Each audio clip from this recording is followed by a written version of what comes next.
Soyez les bienvenus si vous nous rejoignez sur BFM TV. Vous regardez Affaires suivantes, le magazine qui décrypte chaque semaine l'actualité police-justice. Le dossier de la semaine consacré à ces deux collégiens, 14 et 15 ans. Deux collégiens mis en examen pour complicité d'assassinat terroriste. Deux collégiens qui ont accepté de l'argent pour permettre à Abdullah Kanzorov de reconnaître et de s'en prendre à Samuel Paty. C'est quasiment la première fois que deux mineurs si jeunes sont mis en cause dans une affaire de terrorisme sur notre sol. Alors, que savait-il exactement? Que risque-t-il? Qu'est-ce que ça dit de notre école? Les explications, le décryptage dans un instant avec Dominique, avec tous nos invités. Mais d'abord, le rappel des faits signé Elisa Tran. En échange d'une somme d'argent, ils ont permis aux terroristes d'identifier Samuel Paty. Deux collégiens de 14 et 15 ans ont été mis en examen pour complicité d'assassinat en relation avec une entreprise terroriste. Vendredi 16 octobre, il est environ 14 h lorsque le terroriste s'approche du collège du Bois d'Aulne et aborde un élève. Il lui demande de lui désigner Samuel Paty en lui promettant 300 ou 350 euros. Le collégien qui a reçu l'argent, accompagné d'un de ses camarades, a donné alors une description physique de Samuel Paty à Abdullah Kanzorov. Ce dernier leur a déclaré avoir l'intention de filmer le professeur, de l'obliger à demander pardon pour la caricature du prophète, de l'humilier, de le frapper. Les collégiens vont rester auprès de l'assaillant les heures suivantes. Ils s'éloigneront de quelques pas pour éviter les caméras de vidéosurveillance. Vers 17 h, Samuel Paty sort de l'établissement, suivi par le terroriste. Les collégiens étaient-ils au courant du projet funeste de l'assaillant? Non, assure l'avocat de l'un des jeunes, son client a simplement cédé à l'appât du gain. Quand le terroriste est arrivé, qu'il lui a mis cette liasse de billets dans les mains, il a complètement vrillé. Il le reconnaît de toute façon devant le juge d'instruction, il a reconnu intégralement les faits. Il a pleuré parce qu'il m'a dit, par ma faute, un homme est mort, un homme que je respectais beaucoup, et ça n'aurait jamais dû arriver. Les deux collégiens ont été libérés mais placés sous contrôle judiciaire par le juge des libertés. Ils encourent jusqu'à 20 ans de réclusion criminelle. Alors évidemment, tout cela pose beaucoup de questions. On va essayer d'y répondre avec nos invités. Jérôme Poirot, bonjour, merci d'être avec nous. Vous êtes l'ancien adjoint du coordonnateur national du renseignement au Palais de l'Élysée entre 2009 et 2015. Vous allez nous accompagner tout au long de cette émission pour nous livrer votre expérience et évidemment votre expertise. Pour faire simple, la coordination du renseignement, c'est cette structure qui permet de coordonner l'action des services spécialisés, notamment du renseignement, et de transmettre les instructions du président de la République aux ministres et aux services de renseignement. C'est-à-dire que vous êtes au cœur de l'actualité, vous êtes aussi l'auteur du dictionnaire du renseignement et auteur du renseignement et espionnage au-delà des légendes, c'est chez Plomb et ça paraîtra le 5 novembre prochain. Merci d'être là. À vos côtés, Yanis Roder, bonjour. Bonjour. Merci d'être là également. Vous êtes professeur d'histoire-géographie dans un collège de Seine-Saint-Denis. Vous êtes membre du Conseil des sages de la laïcité, au cœur de ce qui vient de se passer évidemment. Et puis Mélanie Vecchio du service police-justice est aussi avec nous. On va commencer par les faits. D'abord, Mélanie, on a eu un résumé avec Elisa Tran, mais on a envie d'en savoir plus. D'abord peut-être sur ces deux collégiens. Que sait-on d'eux ? On sait qu'ils sont extrêmement jeunes. Il y en a un qui a 14 ans, c'est le plus jeune, l'autre a 15 ans, qu'ils étaient scolarisés tous les deux dans ce collège du Bois d'Aulne. Le plus jeune, c'est l'aîné de 3 enfants. Alors, il n'était ni connu des services de justice, ni connu des services de police. Il avait été quelquefois renvoyé de son établissement, mais pour des faits très minimes. En revanche, tous les deux connaissaient Samuel Paty. Ils disaient que c'était un professeur cool. Ils ne l'avaient pas eu en cours. Donc, ils sortaient tous les deux, ces deux collégiens, ils sortaient de cours au moment des faits. Il y a un point qui est évidemment extrêmement important, et c'est ce sur quoi travaille la justice, c'est de savoir ce qu'il savait du projet d'Abdullah Kanzorov. Alors, le plus jeune, celui qui a 14 ans, qui est resté le plus longtemps avec l'assaillant, a déclaré aux enquêteurs qu'il avait connaissance de plusieurs choses. L'assaillant, quand il est arrivé vers lui, il lui a dit qu'il souhaitait d'abord filmer le professeur, qu'il souhaitait que le professeur présente des excuses par rapport à ces caricatures qu'il avait montrées à cette classe de 4e. Il lui a dit, le jeune homme de 14 ans a également dit qu'il n'avait aucune connaissance des faits du projet macabre de cet assaillant. Donc ça, c'est vraiment quelque chose, c'est le point central qui va évidemment déterminer la suite de l'enquête. En tout cas, ce qu'il a également déclaré, c'est qu'il n'avait pas vu l'assaillant avec une arme sur lui. Le procureur, il faut le dire, pendant le point presse, le procureur lui a dit que l'assaillant voulait donc des excuses, filmer le professeur, mais également qu'il voulait frapper ce professeur. Et donc, comme je vous disais, c'est tout l'enjeu de l'instruction, savoir ce que ces deux collégiens qui ont donc été mis en examen savaient réellement du projet de l'assaillant. Les mots que vous précisez ont leur importance, les mots employés par le procureur antiterroriste Yanis Roder. La justice dira ce que savaient ces jeunes et ce qu'ils ont fait. Mais une certitude, c'est ce que disait Mélanie à l'instant, ils savaient que Abdullah Kanzorov voulait punir, frapper le professeur parce qu'il avait montré des caricatures. Ça nous dit quoi? Que ça n'était pas un problème pour eux, que ce n'était pas un motif pour s'interposer, que finalement punir quelqu'un pour des caricatures, ça ne créait pas en tout cas un problème. En effet, et vous savez, moi je suis frappé, hein, comme vous tous ici et au-delà, je crois, par le fait qu'ils sont très jeunes et qu'effectivement, à aucun moment, il ne semble en tout cas s'être posé la question des conséquences de ce qu'ils étaient en train de faire. Or, vous savez, avoir une pensée structurée, avoir une pensée logique, c'est être capable de se projeter dans les conséquences de ce que l'on va faire. Malheureusement, et je me permets de renvoyer à un livre que j'ai écrit en 2008 qui s'appelait « Tableau noir, la défaite de l'école », j'expliquais que la faiblesse notamment du vocabulaire basique, chez certains de mes élèves, les empêchait tout simplement d'avoir une pensée structurée, d'avoir une pensée logique qui leur permette justement de penser les conséquences de leurs actes. Vous savez, souvent, il suffit de lire ce que dit la police, par exemple, dans les atteintes aux personnes. Vous avez des jeunes qui disent ouais, mais je me rendais pas compte, je savais pas, je le ferai plus. Voilà. Eh bien, je crois qu'on est un peu dans cette situation, enfin, je me permets d'avancer l'hypothèse, en tout cas, qu'on serait dans ce type de situation, des jeunes qui ne réfléchissent pas, parce qu'ils ne peuvent pas, aux conséquences des actes, ou en tout cas de ce qu'ils sont en train de faire. Je crois qu'on a une vraie question autour, justement, de la construction de ces jeunes en tant que citoyens responsables. Et il faut que l'école s'interroge, ce qu'a déjà fait le ministre de l'Éducation nationale, notamment en permettant, dans les quartiers sensibles, de dédoubler ses classes de CP, etc., pour accéder à la lecture, plus de vocabulaire, plus de scolarisation plus tôt. C'est très important, ce que les orthophonistes appellent le stock de mots, le stock de vocabulaire. Il faut réfléchir là-dessus. Justement, pardon, peut-être juste pour rebondir, et Dominique, je vous laisse la main, qu'est-ce qu'ils expliquent, les jeunes? Qu'est-ce qu'ils disent en garde à vue? Comment ils expliquent ce qu'ils ont fait? C'est très clair, ils expliquent qu'il y a eu un appât du gain. Quand l'assaillant vient vers eux, il a cette fameuse liasse de 350 € avec des billets de 10, des billets de 20 et il ne voit que ça. En tout cas, le premier collégien de 14 ans, il ne voit que ça. Et il va expliquer d'ailleurs en garde à vue des explications toutes a posteriori, toute bête. Il va dire qu'il veut s'acheter une console de jeu, qu'il veut sortir avec ses copains, avec cet argent.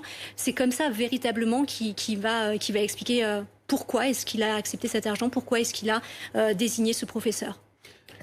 On vit dans un monde de violence, clairement. Donc, ces deux gamins-là, si on reprend le plus grave de ce qui leur était raconté par Kanzorov, qui dit voilà, je vais le frapper, donc pour eux, c'est je vais le taper, ils vont taper le professeur.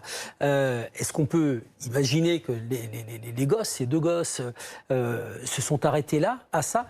Et si ça s'était passé comme ça, si le professeur avait été frappé, est-ce que l'enquête serait allée aussi loin pour retrouver ces deux élèves qui avaient désigné le professeur à celui qui aurait été un agresseur, mais qui ne l'aurait pas tué, qui l'aurait frappé? Qu'est-ce que vous en pensez? Moi, je pense que oui. Je pense que l'enquête serait allée aussi loin parce que, voilà, vous avez la protection fonctionnelle des fonctionnaires quand même. S'attaquer à un fonctionnaire, il y a une dimension aggravante. Donc oui, je pense que l'enquête serait allée aussi loin. Mais je voudrais revenir sur ce que vous disiez. L'appât du gain. Ce qui est frappant chez certains des élèves qui ont du mal à avoir une pensée structurée, c'est l'immédiateté. Tout de suite. Cette espèce de toute puissance, si vous voulez, qui les habite, et l'absence de limites qui ont été posées en réalité. Et donc, c'est l'immédiateté sans réflexion, sans être capable de se projeter au-delà de l'immédiateté. Ça, c'est aussi un vrai problème, mais je crois que tout cela fait partie de la même question. Jérôme Poiron, on va longuement parler avec vous dans la deuxième partie de cette émission des services de renseignement, de pourquoi cet assaillant n'a pas été détecté plus tôt. Mais votre regard sur ces deux collégiens, et je voudrais vous soumettre la phrase du procureur du parquet antiterroriste, Jean-François Ricard, qui dit « Poursuivre deux jeunes dans un dossier terroriste, qui plus est criminel, n'est pas une chose inédite, mais interroge ». Ça vous interroge, la jeunesse et ces deux collégiens? Oui, alors je pense que s'agissant de ces collégiens, il faut quand même... Je pense avoir en tête que ce sont des complices de circonstance. Ils ne faisaient pas partie du complot.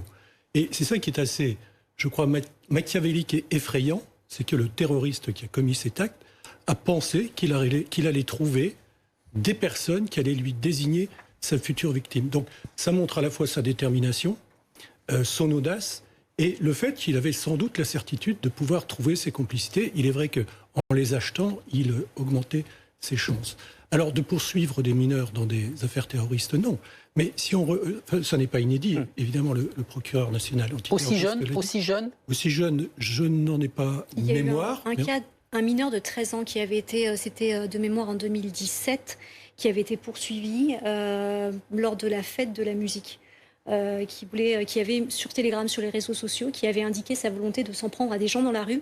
Il avait été interpellé juste avant, donc il avait 13 ans et c'était il y a 3 ans. Extrêmement rare, mais pas tout à fait. Donc un attentat déjoué, en fait, donc ce qui aurait pu être effectivement dramatique, mais si on regarde en dehors du territoire français, notamment dans les zones de djihad, tout le monde est potentiellement un terroriste. Et les jeunes enfants, comme les femmes, jeunes, âgés, etc. Et de très jeunes enfants ont commis des actes, notamment contre des militaires américains, britanniques, occidentaux sur ces terres de djihad. Donc les enfants peuvent être aussi des acteurs d'actes terroristes. Monsieur Poirot, au-delà de la sanction, hein, c'est leur vie entière qui est bousillée, celle de leurs parents aussi. Il faudra 2 générations pour qu'on oublie ce qu'il s'est passé. Mais si ces gosses se font arrêter dans 40 ans au volant de leur voiture pour un simple contrôle, est-ce qu'il restera une trace de cette histoire dans le renseignement, dans la mémoire du renseignement? Alors, dans la mémoire du renseignement, alors les services de renseignement vivent d'archives. C'est un de leurs outils de travail principaux. Il se trouve que depuis maintenant de nombreuses années, leurs fichiers, leurs archives sont assez réglementés, donc on ne peut pas garder la trace éternellement d'un certain nombre de faits ou d'individus. Mais dans un cas comme celui-là, il est probable qu'on garde la trace de ce qu'ils ont commis et encore faudrait-il qu'ils soient condamnés. Le procès n'a pas encore eu lieu, mais dans l'hypothèse où la justice retiendrait leur complicité, il est probable que, effectivement, la mémoire de ce qu'ils ont fait soit conservée par des services de renseignement. C'est toute la question d'ailleurs, Mélanie. Que risque-t-il ? Alors à ce stade, la qualification, on le disait, qui a été retenue, c'est complicité d'assassinat en relation avec une entreprise terroriste. C'est avec l'excuse de minorité. Pour l'instant, ils encourent 20 ans de prison. Toujours est-il qu'il y a une instruction. Cette instruction, elle va durer sur de nombreux mois, de nombreuses années. Et évidemment, au fil des interrogatoires, au fil de ce qu'ils vont dire, au fil de l'enquête, ces faits peuvent être requalifiés, et notamment à minima aussi.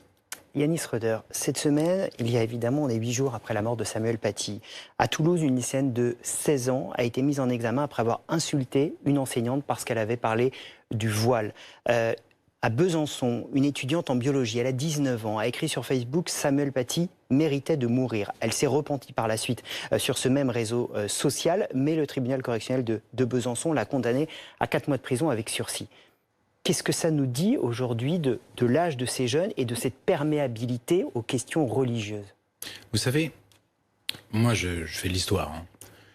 L'histoire nous a montré que la violence ne guérit jamais de la violence, mais au contraire, encourage la violence et le passage à l'acte. Vous pouvez vérifier ça dans tous les événements historiques. Moi je pense que dans les semaines et les mois qui viennent, malheureusement, nous aurons des menaces contre les enseignants, peut-être même des passages à l'acte, je ne sais pas sous quelle forme, hein. Mais je veux dire par là qu'il y a parmi les jeunes, ça existe, des adolescents qui fonctionnent sur le rapport de force et sur la force, tout simplement, et qui pourraient considérer que ce qui s'est passé vendredi dernier, ce drame absolu, eh bien, les met en position ou les mettrait en position de force vis-à-vis notamment de l'institution scolaire, vis-à-vis des enseignants. Moi, j'ai déjà vu des jeunes être satisfaits parce qu'ils avaient fait peur à un professeur ou à une professeure. Pourquoi ça s'arrêterait avec ce drame? Je crois qu'au contraire, ce drame risque d'encourager chez les plus déstructurés, on va dire peut-être, ou ceux qui manquent de limites, ceux qui manquent de cadre, ce type de passage à l'acte, non pas du même ordre, hein, mais voilà, de l'ordre de ce que vous venez de décrire. Et justement, ce matin, dans le journal du dimanche, avec 48 autres personnalités, vous appelez le gouvernement à réagir fermement, à mettre en place des structures plus renforcée. Qu'est-ce que vous attendez précisément? Expliquez-nous ce qu'il y a derrière ces tribunes. Est-ce que vous attendez du gouvernement aujourd'hui? J'attends, moi, du gouvernement qu'il se saisisse pleinement des possibilités qui sont les siennes pour mettre en place des structures institutionnelles qui nous permettent vraiment de lutter pas à pas à construire des contre-discours, à faire des formations, à toucher tous les fonctionnaires, qu'ils soient de toutes les fonctions publiques, des 3 fonctions publiques, de manière à tout simplement construire des barrières, des remparts pour empêcher l'islamisme de pénétrer dans les interstices que peuvent aujourd'hui parfois laisser quelques institutions. C'est un moment, il y aura un avant et un après, ce qui s'est passé? C'est une évidence pour moi. Et c'est une évidence à 2 niveaux. D'abord, au sein de l'école, évidemment.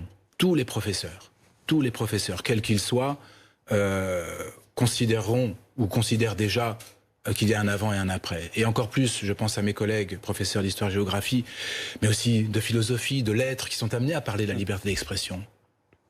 Qui aujourd'hui pourra enseigner cette question sans penser à ce qui s'est passé?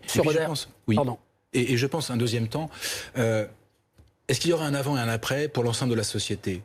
Je le souhaiterais, je le souhaite même. Je n'en suis pas entièrement convaincu. L'histoire récente m'a montré, moi ça fait 20 ans que j'ai pas mal crié dans le vide. J'entendais M. Katnas sur votre chaîne tout à l'heure qui disait on n'y est pour rien. Moi je connais de ces militants qui ont mis la poussière sous le tapis et qui ne voulaient pas apparaître comme soi-disant islamophobes, donc ne disaient pas ce qui se passait.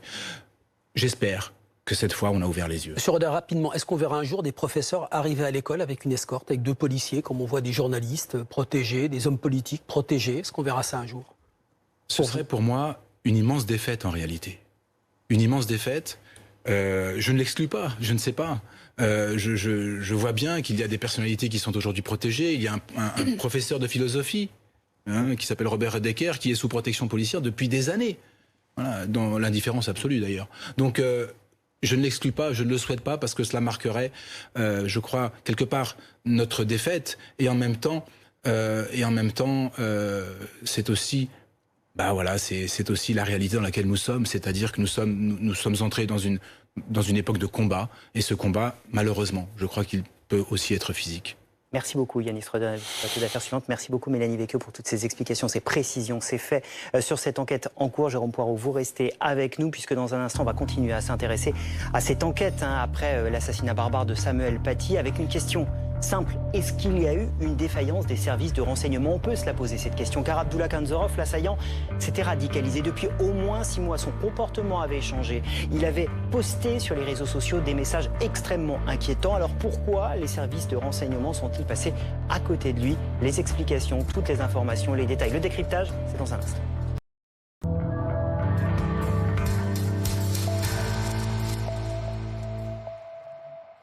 Il est 13h30, soyez les bienvenus si vous nous rejoignez sur BFM TV. Vous regardez Affaires suivantes, le magazine qui décrypte chaque semaine l'actualité police, justice. Et on vous emmène dans les coulisses du renseignement français avec une interrogation 8 jours après l'assassinat de Samuel Paty. Les renseignements ont-ils failli? Abdullah Kanzorov, l'assaillant, s'était radicalisé depuis au moins 6 mois avant son passage à l'acte. Comment est-il passé sous les radars? Une radicalisation qui s'est aussi faite via les réseaux sociaux. Alors comment sont-ils surveillés? Explications, coulisses avec Dominique et tous nos invités dans un instant. Mais d'abord, ce que l'on sait de cette radicalisation d'Abdullah Kanzorov avec Elisa Trana. Depuis 1 an, il avait remplacé sa musique préférée par des chants religieux, n'approchait plus les filles et ne sortait plus. Sa mère s'est même inquiétée qu'il parte faire le djihad. Avec ses amis, il a coupé les ponts. Prouver que nous étions de mauvaise fréquentation, que n'importe quel de nos faits et gestes nous mèneront en enfer par exemple. Pourtant, aucun de ses proches n'a signalé son changement de comportement aux autorités. En quelques mois, Abdullah Kanzorov s'est radicalisé jusqu'à devenir le terroriste qui a assassiné Samuel Paty. Le jeune Tchétchène passait beaucoup de temps sur Internet. Cet été, sur Twitter, il a publié des messages haineux, signalés dès le mois de juillet à la plateforme Pharos. L'unité de coordination de la lutte antiterroriste a été saisie. Son dossier remonté à la DGSI, mais il n'a pas été jugé prioritaire. Ces attaques ne visaient pas la France et il n'était pas fiché pour radicalisation.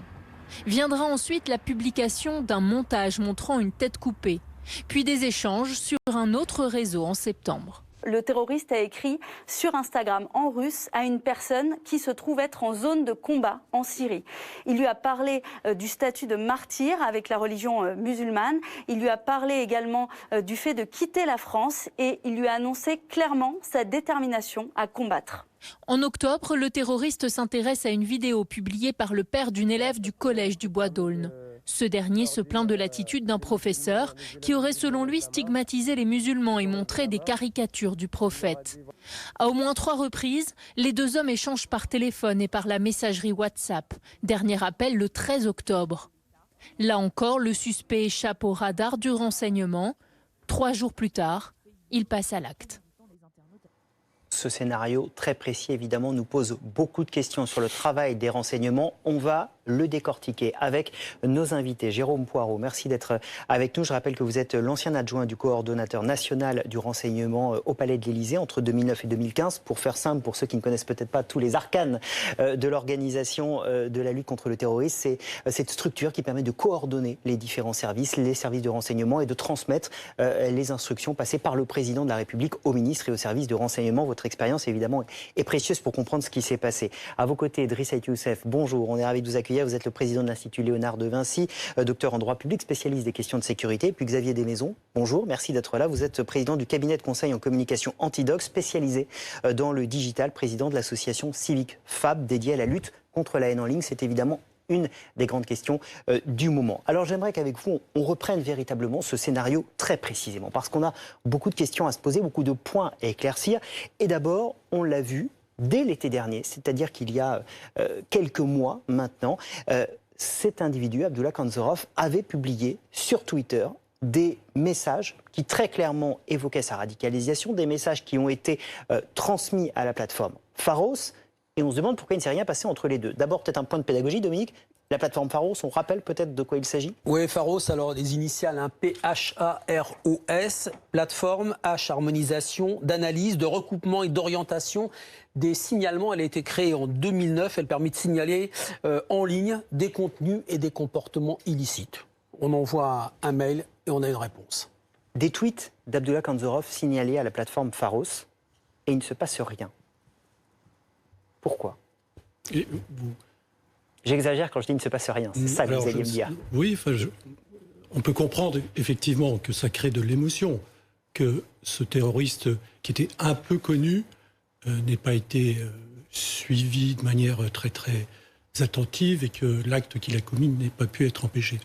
Mais il y a d'abord, je pense, une sorte de paradoxe qu'il faut avoir en tête, c'est que les individus considérés comme les plus dangereux sont les plus surveillés. Et de fait, ils sont tellement surveillés qu'ils ne peuvent a priori pas commettre d'attentat parce que le moindre début de commencement d'organisation de tentative serait immédiatement détecté. Donc je trouve que c'est assez rassurant de considérer que les plus dangereux sont les plus surveillés et sont de fait quasi neutralisés. Ce que vous dites est intéressant et je me permets de décrypter et vous me corrigez si je comprends mal ce que vous dites. Les plus dangereux sont très surveillés. Là on est, et c'est ce qu'on nous dit, sur quelqu'un qui n'a pas été jugé prioritaire parce qu'il n'y avait pas de menace concrète sur le sol français et qu'il n'était pas fiché. Oui, votre bref reportage est très bien fait et très éclairant. D'abord, il s'est radicalisé au plan religieux, ce qui ne constitue pas une infraction. Mais ce qui est très intéressant dans ce reportage aussi, c'est que vous soulignez que son entourage n'a pas signalé ses comportements. Et on va y revenir, mais je voudrais qu'on reste sur cette histoire de tweet. Je voudrais comprendre pourquoi on va reparler de son comportement, c'est important, mais il y a un signalement à Pharos, on a du mal à comprendre que ce ne soit pas suivi et qu'il ne soit pas jugé prioritaire. Alors, ce que dit aussi votre reportage, c'est qu'a priori, les violences qu'il voulait, il voulait combattre à l'étranger, donc il est probable, je m'avance un peu, mais il est probable que peut-être cet individu a été signalé à des services de renseignement partenaires étrangers, ça c'est une possibilité. Et ensuite, le service de renseignement, au premier chef, la DGSI, évalue en permanence la dangerosité des gens. Et donc, elle dispose aussi de moyens qui ne sont pas illimités. Dans les démocraties, on ne met pas toute la population ou de grandes parties de la population sous surveillance. Donc, il faut faire des choix. C'est très précis ce que vous dites. Ouais. Son cas a été évalué, bien sûr, mais pas jugé prioritaire. On peut comprendre que ça puisse, en tout cas, interpeller les Français. Alors je pense qu'il y a aussi, dans la veine de ce qui vient d'être dit, aussi une autre réalité, c'est celui de considérer les réseaux sociaux comme un véritable capharnaüm de messages de violence et d'insultes. C'est-à-dire que là, aujourd'hui, on prend Twitter. Mais si vous prenez TikTok, si vous prenez Instagram, si vous prenez Snapchat, vous avez autant de profils que de menaces et ça se compte en millions. Donc, c'est-à-dire que lorsque vous avez un tweet d'un individu qui s'appelle, sous le pseudonyme tchétchène 270, et qui profère des menaces, mais qui ne sont pas des menaces ciblées, il faut pouvoir, si l'information est remontée à la DGSI, qui va enquêter d'abord sur un registre de police administrative, donc effectuer des vérifications. Ça prend un certain nombre de temps, avec la charge de travail qui est aujourd'hui celle de la DGSI, qui est plutôt d'aller taper sur le haut du spectre, et avec la recrudescence notamment de menaces, dans le cadre du procès de Charlie Hebdo et des sortants et des individus qui sont fichés au FSPRT, qui sont dans le haut du spectre et qui posent un vrai problème pour l'ordre et la sécurité publique, il y a des choix qui sont opérés, d'autant plus qu'encore une fois, sur cet individu-là, sur ce terroriste, il n'y avait pas de menace explicite. Ouais, après, effectivement, lorsqu'il y a des choses un peu plus claires, on demande aux plateformes du net de lever... C'est pas de lever l'anonymat, c'est de donner les adresses IP de connexion pour pouvoir, le cas échéant, remonter sur cet individu, ce qui n'est pas une chose facile. Driss, le ministre de la Justice, Éric Dupond-Moretti, dit il n'était pas repéré, c'est pourquoi il n'a pas été suivi. Donc il n'y a pas de faille. En fait, le problème, c'est qu'il n'a pas été repéré. Ce n'est pas un problème de suivi, c'est un problème de repérage. Donc on est quand même bien là-dedans, non? Je pense que c'est l'espoir que l'on pose sur les épaules des services de renseignement qui me semble depuis un certain nombre d'années en étant surexposés. C'est-à-dire qu'à chaque fois qu'il y a un attentat, et depuis 2013 vous avez plus de 60 attentats qui ont été évités par les services de renseignement, je crois qu'on met à la charge des services de renseignement de notre pays une charge qui n'est pas la sienne. C'est-à-dire que si on pense pas, la raison pour laquelle on dit que le risque zéro n'existe pas, si on pense qu'à chaque fois, et les 2 derniers attentats, les individus ne sont pas connus des services de renseignement, ne sont fichés dans aucun fichier, notamment pour la radicalisation, et il y a quand même à un moment donné une véritable problématique. Et puis après, il y a les autres acteurs qui peuvent, les services de renseignement du premier cercle et du second cercle, qui peuvent aussi contribuer. Mais c'est vrai qu'à un moment donné, les services de renseignement ne sont pas l'alpha et l'oméga de la lutte contre le terrorisme dans notre pays. Monsieur Poirot, je vous donne la parole dans un instant, vous voulez réagir, mais Monsieur Desmaisons, puisqu'on parle des réseaux sociaux là, et on va avancer dans le scénario. Il y a eu ces messages à l'été qui ont posé problème signalés à Pharos, et il y a eu, il y a quelques semaines, publication d'un message où il fait un montage, Abdullah Kanzorov, avec une tête décapitée. On franchit encore une étape. Et là encore, il ne se passe rien. Est-ce que c'est parce qu'il y a trop de messages de ce type, comme le disait Drita Youssef, qu'on n'est pas capable de faire le tri sur les réseaux sociaux? Comment vous voyez les choses? Il y a de ça, effectivement. On a, il faut rappeler les chiffres, 290 000 signalements sur Pharos, donc la plateforme, sur une année, en 2019, avec une trentaine, mettons, de personnes en charge de suivre ces 290 000 signalements. On fait le calcul rapidement et on voit que c'est compliqué à gérer pour ce nombre d'agents. Facebook a fermé, ferme tous les jours 17 millions de comptes, de faux comptes, de comptes jugés à l'échelle mondiale, jugés problématiques. Donc on a de la masse. On est sur ce sujet du diffus qui pose problème aujourd'hui. Reste que dans le cas présent, on a très clairement un compte qui est signalé en juin par la LICRA, et qui, en octobre, sert à faire de la propagande sur un attentat, et donc il ne s'est rien passé en 4-5 mois. Et donc il faut quand même se poser la question de ce qui s'est passé. Alors ça peut être au niveau des réseaux sociaux qu'il s'est passé quelque chose, c'est-à-dire que ce compte n'a pas été fermé. Ça peut être effectivement dans le suivi, donc c'est une question aussi de moyens qui sont alloués au suivi de ce diffus, là, de ce bas du spectre, qui est un vrai sujet. Ça peut être aussi la question de qu'est-ce qu'on a fait pour, si on renverse le sujet, pour protéger le professeur mis en cause, attaqué de façon assez lourde par des gens qui étaient structurés, et donc comment on peut protéger aussi des gens qui sont la cible à un moment donné de milieux activistes structurés, ce qui est une autre façon de le faire. On va parler du comportement qui avait changé d'Abdullah Kanzorov, mais puisque vous êtes plusieurs à évoquer la question des moyens qui ne sont pas illimités du renseignement et qu'il faut faire donc des priorités, c'est intéressant de se poser un instant sur justement les moyens alloués au renseignement. C'est expliqué par Elisa Tran. Ils sont fonctionnaires de police pour la majorité, parfois gendarmes. Les agents de renseignement du ministère de l'Intérieur ont pour mission de garantir la sécurité intérieure. Ils se répartissent dans 3 grands services. Plus de 4 500 agents à la Direction générale de la sécurité intérieure, aux côtés des agents de la sous-direction antiterroriste. 2800 agents au service central du renseignement territorial, 800 agents à la direction du renseignement de la préfecture de Paris. L'un des volets essentiels du renseignement, repérer les individus radicalisés. C'est de trouver et d'établir, d'analyser le niveau de rupture. Le niveau de rupture dans le comportement d'une personne qui subitement modifie son mode de vie, modifie ses habitudes vestimentaires, et qui va inquiéter par exemple sa famille. Une fois signalés, ils font l'objet d'une enquête plus approfondie.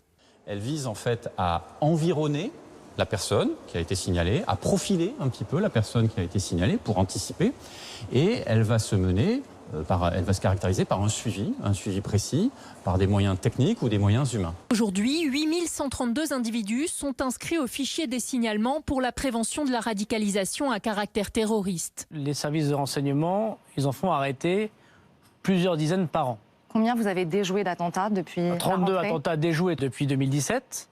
Ça veut dire quasiment un par mois. Selon Gérald Darmanin, les moyens des services de renseignement ont été multipliés par 2 entre 2017 et 2020. On a ce commissaire de police qui nous parle de la tenue vestimentaire qui change, des comportements qui changent, de quelqu'un qui ne serre plus la main, qui va plus pouvoir écouter la même musique. C'est exactement le profil de cet homme, jeune, qui ne parle plus à ses amis, qui ne serre plus la main et qui ne s'approche plus des femmes.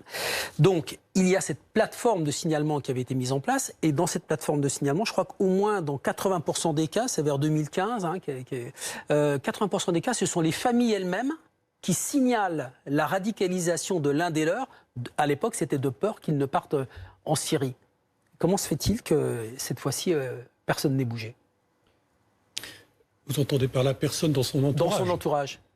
C'est que, vraisemblablement, son entourage considérait que son changement de comportement était, si ce n'est quelque chose de favorable ou d'intéressant, en tout état de cause, n'a pas jugé nécessaire. Encore fallait-il d'ailleurs que son entourage connaisse la possibilité. Et si son entourage avait bougé, qu'est-ce qui se serait passé au niveau du renseignement? S'il avait été signalé? On peut faire de la fiction, mais...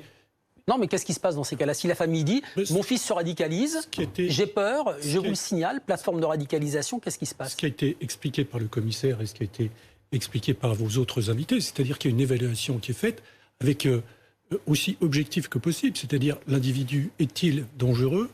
Y a-t-il des choses dans son comportement, dans ses écrits, etc., qui peuvent laisser penser qu'il peut devenir violent, qu'il peut commettre des actes terroristes? C'est un travail d'évaluation qui est assez objectif et qui est assez important. Ce n'est pas un procès contre les renseignements, mais justement peut-être une limite. C'est-à-dire qu'effectivement, là, la famille n'a rien dit. Mais du coup, est-ce qu'à ce moment-là, les services de renseignement n'ont donc aucun moyen de détecter un comportement qui change? Et on pourrait le comprendre, comment faire? Mais est-ce qu'on est là face à une limite?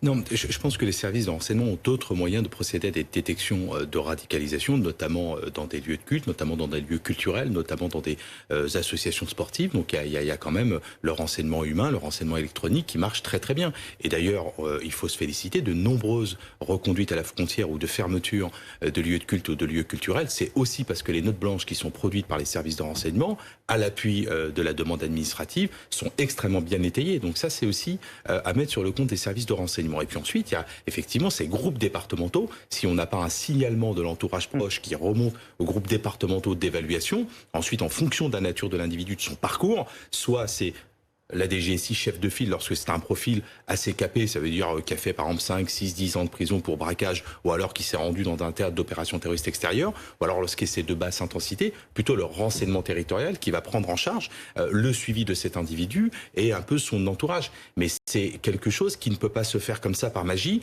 Il faut d'abord qu'il y ait des éléments. Et là où c'est compliqué pour les services de renseignement, c'est-à-dire que vous êtes passé on passe d'une menace exogène avec des individus qui sont identifiés pour avoir séjourné en Syrie ou en Irak, d'une menace endogène, d'une menace intérieure, mais qui est aujourd'hui splitté en deux, c'est-à-dire des individus qu'on connaît, prison, FSPRT, fichier S, et d'autres pas connus, de rien du tout. Et les deux derniers attentats dans notre pays, le pakistanais et ce tchétchène, sont des individus, Charlie, devant les anciens locaux de Charlie Hebdo, sont des individus qui ne sont pas connus des services de renseignement.